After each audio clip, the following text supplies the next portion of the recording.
You want a hero? You got a hero. He's our next guest. His name is Steve Thomas, one of the finest people I have ever had the privilege of meeting. Steve, and I'll just read off the jacket of Jean Bonnet inside the Ramsey murder investigation. Steve was the lead detective in the Ramsey case, and Steve received more than 100 commendations and awards during his 13-year police career, including the Award of Excellence and the Medal for Life-Saving, for assignments ranging from recruit training and SWAT to special investigations and undercover narcotics. Prior to Jean Bonnet, Steve worked on multi-state task force investigating racketeering and organized crime that resulted in numerous grand jury indictments. But let me tell you what really matters.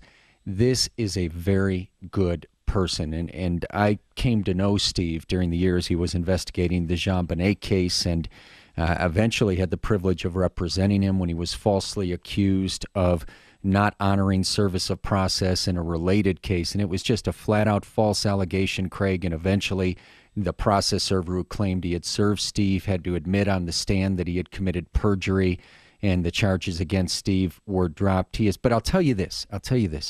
You can be sure of one thing, that nobody has used more of their God-given talents and given up more of their life to try to find the killer of Jean Bonnet Ramsey, whoever that may be, than our next guest, Steve Thomas. Steve, welcome to 630 KHW.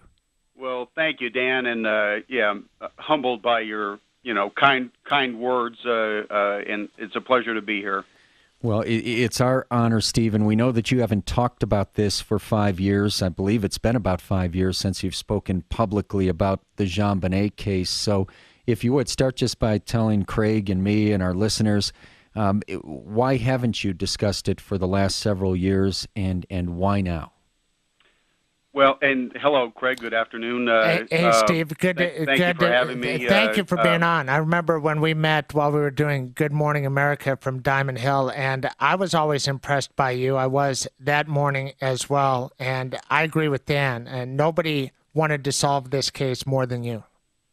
Well, I appreciate those words, Craig. And after I left police work and resigned in 1998, I would later, when it was apparent that no one was going to be charged in this case, wrote a book about my experiences, and unfortunately I was subsequently sued by the Ramseys for that effort, and after all that concluded, I chose to simply refrain from public comment, not because I had to. I continue to occasionally do law enforcement training with Mark Class and some others behind closed doors, but I just really wanted to return to a much-sought private life, and believe me, my interest in the case has not waned, and I followed it very closely, but quietly until 12 days ago, my phone began ringing, and I just witnessed probably the most bizarre series of events I think I've ever seen, and certainly concerning this case. Well, Steve, Mary Lacy caused those events to occur. What can you tell us about Mary Lacy, her involvement in this case? Back in the day, she was a chief deputy under Alex Hunter. I know you had some interaction with her. Just tell us your thoughts about Boulder DA Mary Lacy. Well, I pulled my book off the shelf and dusted it off as this was going on the other day, and flipped through it, and towards the end of the book, I noticed a paragraph in which I make specific mention of Lacy, and even in 1998, the summer of 1998, she was a staunch defender of the Ramseys, and I noted that in the book, and Patsy in particular. And you mentioned Craig, Alex Hunter, and I have been critical of the former district attorney in the past, and I've tempered that over the years a little time and distance.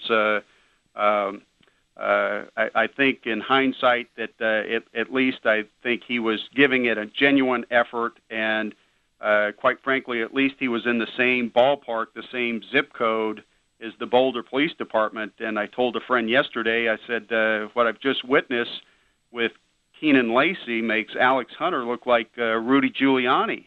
I said, moreover, Craig, Keenan Lacey has now lost all credibility within the police community, and that, I think, poses a real and immediate problem.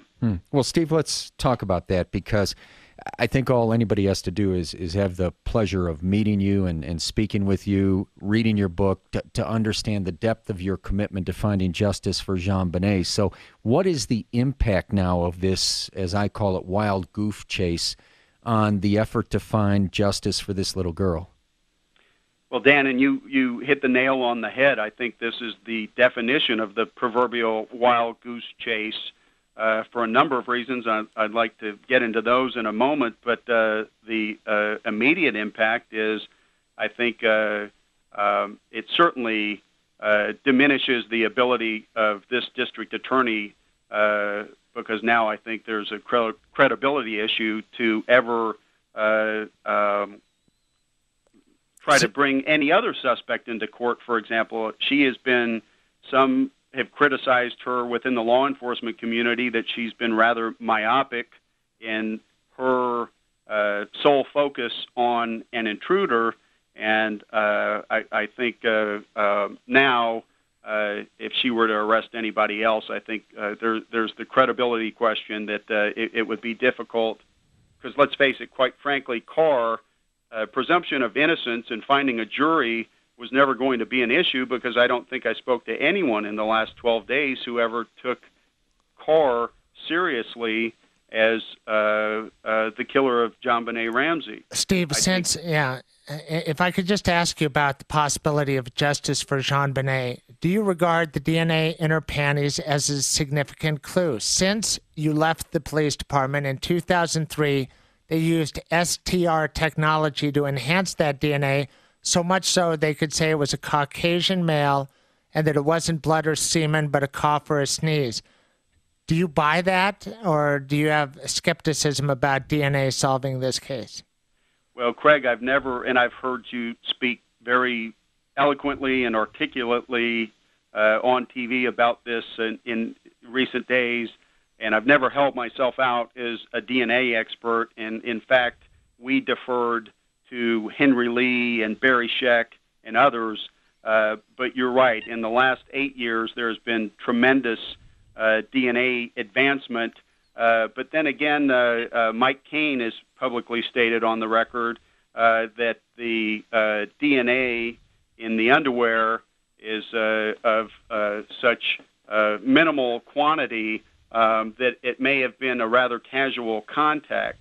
And Craig, I think I'll leave that to others and to experts to argue in the end as to whether or not DNA is going to be the end-all in this case. But clearly, in regards to Mr. Carr, there were too many other gaping holes with him as a suspect to even make the DNA an issue. Stephen, it was interesting as I went back this weekend and reread your book cover to cover. Steve Thomas, by the way, our guest, the lead detective in the Ramsey case, you had mentioned in your book prophetically that there might be technological developments with DNA testing in the future that would, shed some further light on what role the DNA should play in the case. But if you can stay through a break, would love to come back and speak with you some more about your reaction to the story. Many are just learning of as they leave work that now the district attorney actually made an arrest in the Ramsey case, and it turns out that she has to just cut this guy loose after a DNA test that should have been done before he was even